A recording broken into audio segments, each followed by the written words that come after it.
Hello, ladies and gentlemen, and welcome to this video lesson about colonial settlement. If I could talk properly, that would be, helpful.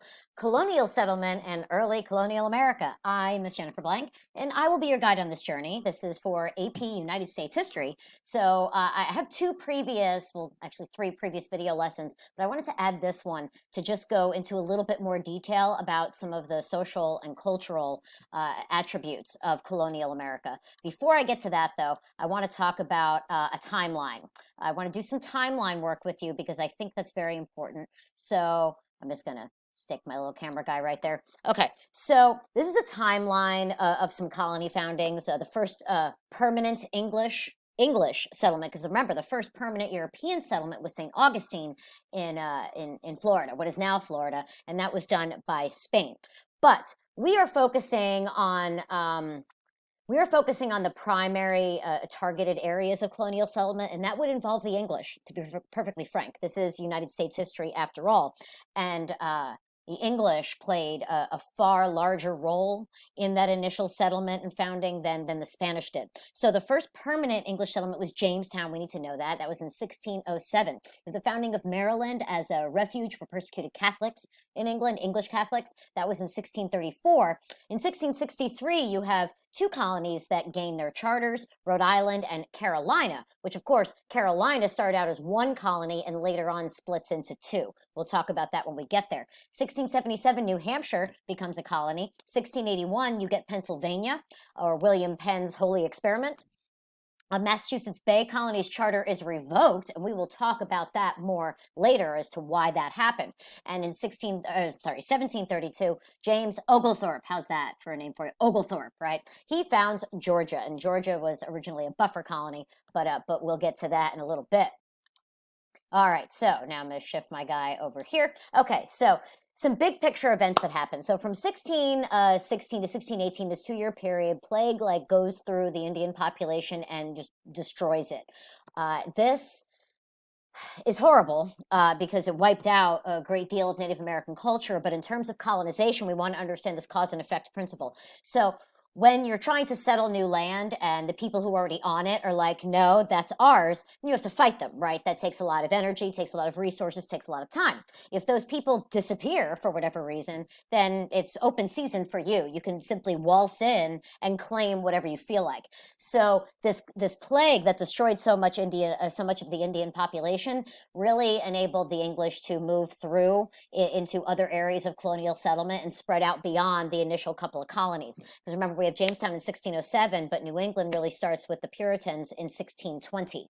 Okay, that's also where you get the Mayflower Compact. That comes from what we now know as the area of Massachusetts. That was the Puritans, the Pilgrims, coming over to settle and create a new religiously based society in the New World. So in 1619, this is interesting because 1619, the first slaves are brought to the Americas, right? And also in 1619, the House of Burgesses meets in Virginia. So we have representative government because we believe in self-government, yet in the exact same year, we're bringing over enslaved people and not considering them people. So this is an interesting contradiction in terms. In 1638, Anne Hutchinson is exiled. We are going to spend some time talking about her because she's interesting. She's good times. In 1660, we get some of the Navigation Acts passed, right? And we have another Navigation Act in 1663, and then King Philip's War, which you should be aware of from your previous research. All right, 1676, this one's big. Bacon's Rebellion, you need to make a note of that, and Dominion of New England. Those two things are very, very important. Now, connected, Bacon's Rebellion took place in Virginia. Dominion of New England, you have to look at the removal of Massachusetts charter. I'm going to go back a couple of timelines. So here, their colony charter is revoked by the crown. That's 1684. You go forward, and 1686 is the Dominion of New England. Basically, what happened is New England became a dictatorship that was under the jurisdiction of Sir Edmund Andros because the king didn't like the way the colonists were playing, or rather, not playing. A Revolutionary War actually almost broke out then. This is what's interesting. This is why I love timelines, right? So a Revolutionary War almost broke out then because the New Englanders were like, no.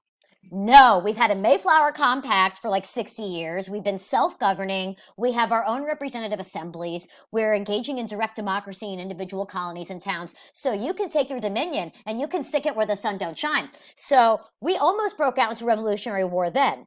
Hard to say what would have happened, who would have won or lost. But in England, this glorious revolution happens where you get a new ruler coming in. I'm not going to go into all the details of, the back and forth of who was king. There was a military dictatorship and there was no king for a while. We don't need to go into all that detail because this is US history, not English history. But during the Glorious Revolution, you have a transition in royal families, and you transition over to William and Mary. And William and Mary, in that peaceful resolution, they called it glorious because there was no bloodshed in this transition, right? So William and Mary actually signed over a lot of royal powers to Parliament.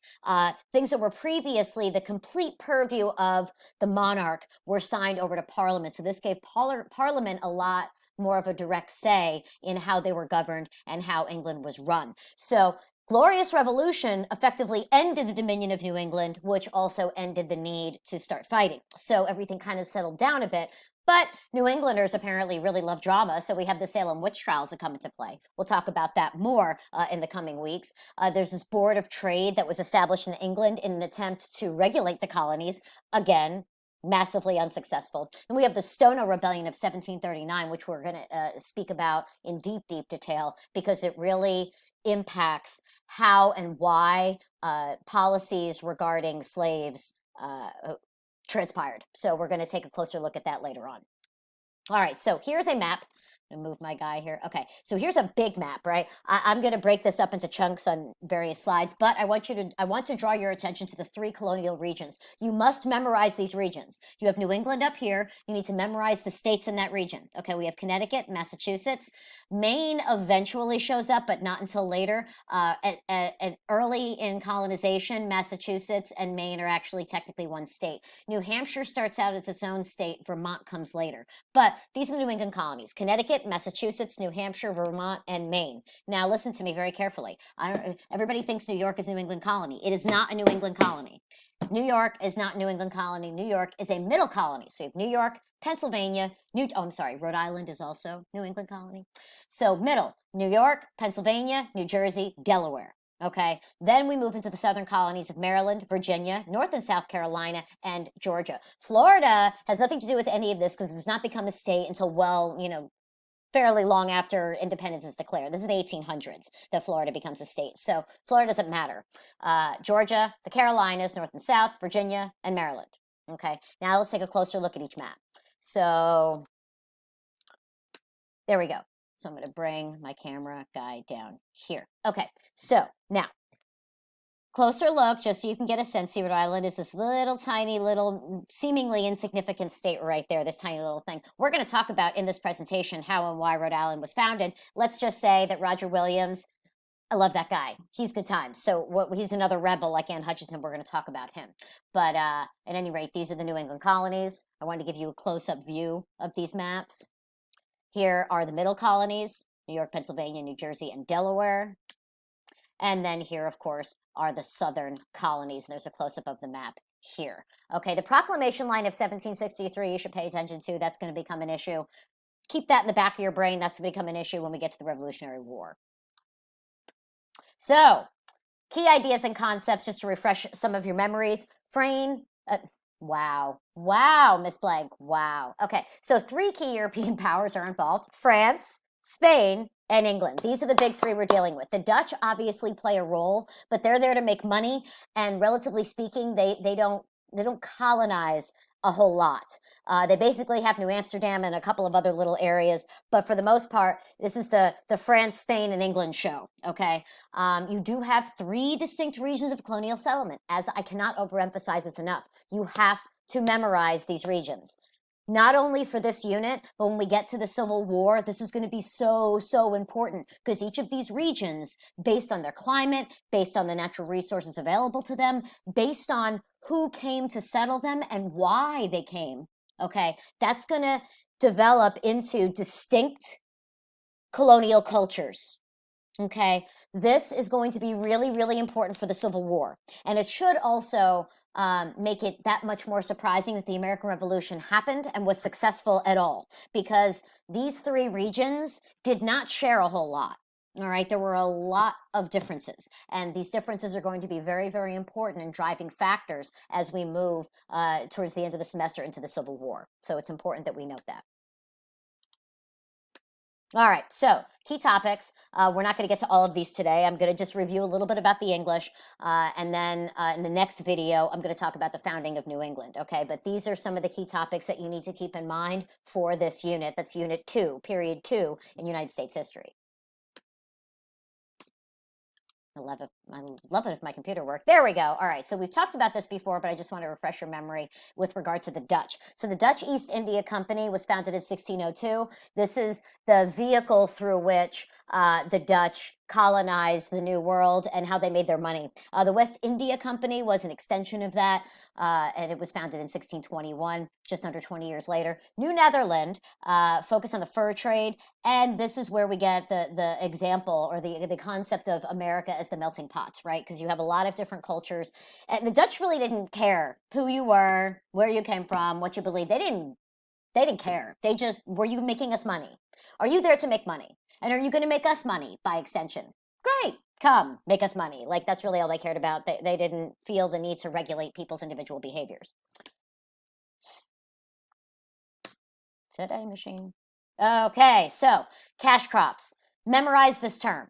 Memorize this term of cash crop. Okay, tobacco is the cash crop of the New World. It's what made Jamestown a thing. If you don't get tobacco, I don't know that Jamestown continues. Massachusetts was a different story. Those folks didn't come to make money. They came to establish their own religious community because they weren't free to practice in England. So that probably would have stuck no matter what, because they came here to stay, to settle, to create a society. Jamestown, it was all about the Benjamins. See, that's it. It was money. So if tobacco hadn't caught on as a cash crop, I don't know that Jamestown stays around. Maybe it goes the way of Roanoke. And who knows what happens to the Chesapeake at that point. But at any rate, tobacco did happen. And it was a windfall in terms of cash and resources. So it helped establish patterns of settlement. It dictated who migrated to the colonies. And it did really help to establish what we think of as the South. Okay, so you start with tobacco, eventually rice and indigo are crops that we move into. Everybody thinks cotton. Cotton isn't really a thing until roughly in the neighborhood of 1820s, right? Starting around 1820, you start getting this uptick in cotton production and the realization that cotton is very lucrative. But until that point, cotton is not a thing. It's not a thing. Okay, and that's important because when we look at the rise of cotton as a cash crop, that is going to be a partial cause of the Civil War as well. We'll get to that, when we get to that. Okay, so at this point, I'm going to pause this video. The next video, we're going to talk about the specifics about New England. I hope this video was helpful for you, and I will see you next time.